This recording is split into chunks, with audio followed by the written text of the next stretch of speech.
Essentially, my son's, 19 male, lives with us for college reasons. Ex-fiancée, 21 female, was kicked out of her house due to not getting along with her parents, as well as her parents traumatizing her. She came here to live per my son's request, and he worked really hard to make her comfortable. He gave up his room for her, he cooks for her, picks up after her. We told her she could stay as long as she needs to, and while she was here, we would get her a driver's license and a job, so she could get back on her feet. Recently, it comes apparent to everyone in our home that she's been distant from my son, and it's been killing him inside. I told him to give her time. She would come around. She's just going through a lot. The girl's parents showed they don't care about her. She's going through so much. Well, the other night, my son came home from work dead silent and didn't say a word to his fiancée or my daughter, 18 female. He just went to his old room and stayed there. She eventually went in the room, and a while later, we heard some screaming, calling her a B and an S. I went into his room, and she was crying, and he was packing her things. She said he threw something and it scared her, but he said he for sure didn't, and showed us video proof that he didn't. He had caught his fiancée cheating with his sister, who is my daughter, and confronted her while recording, just in case she tried to claim he did something to hurt her. I told him to unpack her things and we would talk about it. It's been 3 days, and he's pleaded for us to kick her out, but I said I'm a man of my word, and I wouldn't force her to leave until she is able to.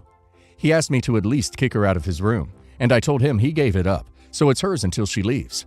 He has completely stopped talking to me. He has disowned his sister, and he's trying to get a roommate lined up. He told me I've shown clear favoritism towards his ex, and that if I don't make an attempt to fix things, he would cut me out. But I'm just trying to teach him accountability, and I'm trying to show him that he needs to make better life choices, or they could come back and bite him in the butt.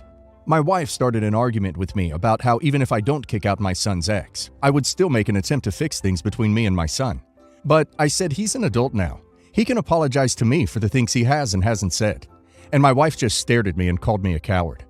I thought I was in the right. I still do. But now that my wife told me firsthand I could be wrong, I'm doubting myself. Am I the a-hole? Edit. My daughter did receive punishment as soon as I found out. Her internet has been turned off permanently. She has to pay for her own Wi-Fi. Also, I told her she's going to have to apply to real jobs to pay for college as well. My daughter isn't the golden child by any standard. She received punishment, as did my son's ex. I am in no way comfortable having her in my house with my son, but he hasn't been an adult at all either. I've tried to have sit-down conversations with him of what to do, but he's been giving me the cold shoulder, telling me we have to kick her out, but she has nowhere to go. I told her she's not allowed to eat out of our refrigerator and has to buy her own food, and she's not allowed to use our Wi-Fi or electronic devices. They're both being punished, and I've so far been trying to cover my son's expenses to help him out and as compensation. He hasn't talked to me to come to a solution, so I've been letting him calm down. I expect an apology for his childish behavior towards me, not his ex. Yes, you're the a-hole. Okay, fine. Don't immediately throw her out on the street. But A, give your son's damn room back, and B, give her a leave date and stick to it. You can help her find new accommodations if you really want to. You made her a promise. Well, she broke a promise too, and your son has been badly hurt by both his girlfriend and his sister. You're his parent. Try acting like it. You're the a-hole. She cheated. You're forcing him to live with the girl that broke his heart and her partner in the affair. I get being a stand-up guy and sticking to your word, but she didn't stick to her word. This is how you raise a child that lets their partners walk all over them. What accountability are you teaching him? You're the a-hole. This feels fake, but on the off chance it's not. Seriously? Accountability? You think most people could foresee their partner cheating on them with their sibling? Come on. What you are doing is actively choosing this girl over your son, and that's crappy. You should at least have the decency to give your son his room back. Give this girl notice to get the duck out, and start being a better parent for duck's sake. My ex cheated on me while I was pregnant with our son. He only told me because he got his now wife pregnant and had no choice. He wanted us to work things out, but I knew I couldn't play stepmom to his love child, so I chose to divorce him for my own sanity. Our families were very close. My late dad was his dad's best friend, and I grew up considering them like second parents. We've remained close even after the divorce. They spoil my son a lot. They constantly buy him gifts. They pay for his school and all of his activities. They pay so that I can take him on vacation every year, etc. They don't do these things for my ex's daughter, and it's causing jealousy between the kids. My ex banned them from buying our son gifts or paying for his school, as they were blatantly favoring our son. So his parents called me and asked if they could see my son when he was with me, to give him his gifts, and if I would let them continue to pay for his school, which I agreed to. My ex and his wife found out and are now pissed at me. Apparently, my son was rubbing it in their daughter's face that their grandparents love him more. They want the three of us to figure out a way forward, but I don't see how this is my problem. Am I the a-hole? Everyone sucks here. Him for the cheating, the grandparents for playing favorites, you for not teaching your kid to be more graceful, and getting the kids to hate each other because their father is an a-hole. Look, I don't know if the grandparents are really even playing favorites, as opposed to making up for their son's absence. If he had not cheated and gotten another woman pregnant, he'd be paying for one household, one child, and his son would have more time with his father and more financial security. Because he couldn't do the most basic part of marriage, his son's standard of living and relationship with his father, the father's family, suffered. Grandparents are just making up for their son's mistakes. Granddaughter gets to live in an intact, two-parent household, both providing for her. Grandson lives with his mom only, visits his dad on occasion, and gets a fraction of his dad's income sent by check every month. She almost certainly already has a better standard of living, whereas son just gets subsidized by his grandparents via some gifts and schooling. Edit. Not the a-hole. If your ex has a problem, he needs to talk to his parents and figure out if there is a reason besides we like him more that they give his son's mom more money. Do they have a relationship with her and the son outside of holidays? Is their household income considerably less? Are they saving for your daughter separately or planning to give her a lump sum inheritance later when she does need it? We have no idea because X is too afraid to confront his parents and wants OP to smooth the way for him. Nope, sorry, that is very much your problem. Your ex's daughter didn't ask to be born into this mess. And if you're not going to stand up to her grandparents' favoritism, the least you can do is ensure he doesn't act like a spoiled brat about it. I, male 52, was together with my ex for 5 years and married for 3 of those. She, 43, had 2 children from a previous relationship. She was receiving child support from her ex, and we only married after she stopped getting alimony. Her kids were part of my life from ages 10 to 12 and 14 to 16. We were on good terms, but they had a father, and they were on good terms with him, as it should be. They were civil and well-behaved when they spent time with us. I've never had kids and didn't ever plan on kids, so it was a new experience for me.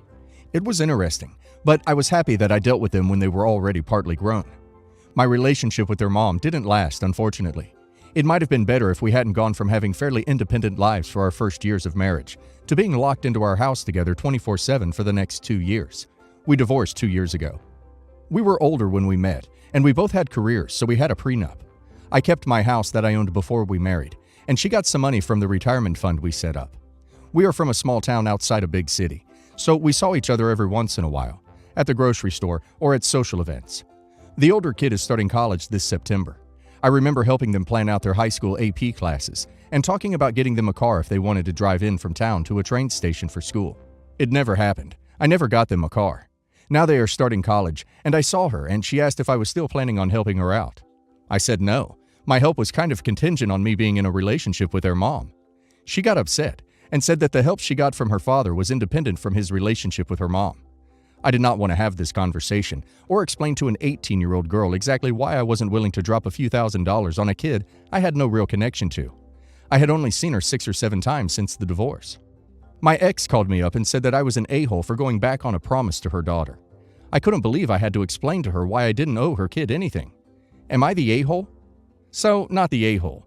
She got upset and said that the help she got from her father was independent from his relationship with her mom. Because he's her father and you are not. You don't owe those kids anything. Not the a-hole. Mom, however, is. She should be providing for her own child. You are a legal stranger and have no reason to do anything for these kids. Not the a-hole. At 18, this girl is old enough to understand that you have no obligations here and that plans changed for all involved as a result of the divorce. Her twice-divorced mom is more than old enough to understand and should be ashamed of herself for demanding this type of support.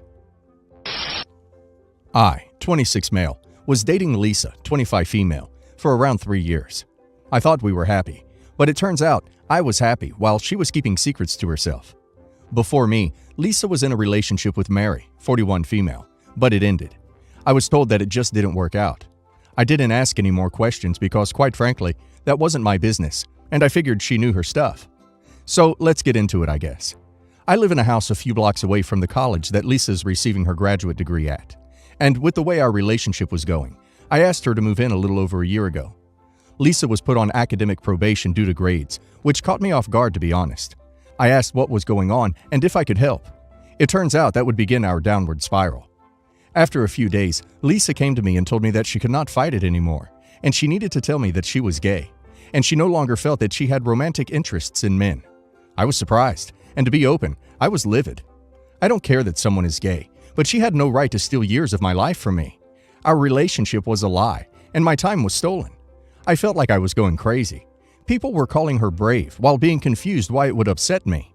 I gave Lisa an eviction notice, legally, and it went from bad to worse. Lisa does not drive and doesn't work. She came from New York City and said she had no reason to drive and didn't want the expense. She didn't work because of school and free housing provided through me.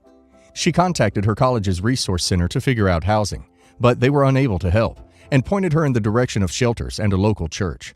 She can move back home, but she would have to drop out till the fall semester. But due to being on probation, that could slow her graduation down to 18 months longer and adding a ton more of debt. And that's even if the classes she would need would be offered where she re-enrolled, making going home a waste of her graduate time. I view this as her problem. I'm still bitter about my time being wasted, but a little more has come out. Apparently, the real reason Lisa and Mary split up is due to physical problems, and Lisa is likely to move back in with Mary. Lisa called me last weekend and pleaded to let her stay just till May 21st, but I dismissed her. Most of my friends want to stay out of it, but some say I'm doing something wrong. The one friend who is on my side asked them why they don't take her in, and they get uneasy and say why it's different. Am I the a-hole for evicting Lisa? You're not the a-hole for evicting her since you're no longer in a relationship, but you are the a-hole for harping on her wasting your time. She told you once she fully understood her sexuality. That's a journey for so many people, and everyone comes into their truth in their own time. You sound like the type of insufferable man who will now take this disappointment out on future relationships, claiming women can't be trusted. You're the a-hole, not because you evicted her, but because of the narcissistic manner you are handling the breakup and the situation of her coming out. Narcissistic? You expect him to be okay with the fact that she left him? He was affected negatively by her coming out. On top of that, she used him. He has every right to be upset. What is he supposed to do? Cheer her on? Not the a-hole. At this point, I would have trouble believing anything she said. I would evict her and move on with your life. She's not your problem anymore. I just job hopped and landed a job at a, frankly, ridiculous salary. I went from making $120K doing software engineering to $310K in a senior systems engineering role, plus a sign-on bonus and stock options. It's at a startup company that's high risk, high reward, so it's a gamble if the company will still exist in a few years. But for now, it's great. I decided I didn't want to change my lifestyle at all, since the money's probably temporary. So I kept on spending like always, and just put all the extra money into maxing out my retirement savings and paying down my house. I've also been in a relationship with my boyfriend Jason for about a year and a half. He makes $90K, so he's doing really well himself. We're both in a low cost of living rural area, and he's still making a lot more than average here. But after I got the new job, he started being really critical of how I spend, or don't. Like, I wanted to build a sunroom gazebo for my house. So I went to the Construction Material Recycling and Reuse Center to buy some lumber and some vintage windows to make it. Woodworking and DIY is genuinely a hobby of mine, but my boyfriend made fun of me for still going to the junkyard to build the gazebo, even when I could afford to hire a contractor. But the bigger fight has been about vacation. We'd planned to do a road trip in the summer, camping most of the way, and staying in hotels a night or two a week to shower and stay near cities we visit. But after I got the new job, he wants to stay in hotels every night. I was kind of stressed about that, because I don't want to start spending like I'll always have this kind of cash flow and have that lifestyle creep, since I know it might not last, and I don't want to feel disappointed or struggle when I have to scale back my spending. So it was really important to me to just put away whatever extra money that's temporarily coming through for the future. But my boyfriend told me I was being ridiculous, wanting to sleep on the ground on our vacation when I was making so much. I said I love camping. I was looking forward to all the camping and hiking and climbing we'd planned. And he just kind of snapped at me, saying that I seem to love everything that's cheap or free, and it's kind of entitled, honestly. I said if anyone's acting entitled, it's honestly him. When he just wanted me to pay for something he didn't even ask if I wanted, didn't offer to split the cost or anything. It's like he just saw me making more and decided he wanted to spend it. We had this big fight where he said I was all about me, only caring about my house and my retirement, and how I'd spend thousands a month paying my mortgage faster than I need to, but wouldn't even do the minimum to make our vacation nice. Am I the a-hole for wanting to use the money coming in from a new job to save for the future? Your boyfriend sounds like he has extremely different financial values from you. The concerning thing here is that he refuses to respect your financial values and seeks to impose his on you. He absolutely feels entitled to your money. It's fantastic this happened now, because he's showing you who he is before the relationship gets more serious. End it. This isn't the guy. Not the a-hole. Not the a-hole. It's your job, your money, and pretty rude for your boyfriend to decide how you should spend it. If he wants to be a big spender, he should find a job where he makes more. You aren't all me because you are literally looking forward to a trip where you'd be spending a lot of close time with him. For you, it's about the simple things. For him, it's about money. Your money. Not the a-hole, but I would look at the boyfriend with brand new eyes after this. He is appropriating your money into an us situation. Just tell him that if he wants to stay in a hotel every night, he is more than welcome to book them and pay for it. You are going to do the trip as originally planned.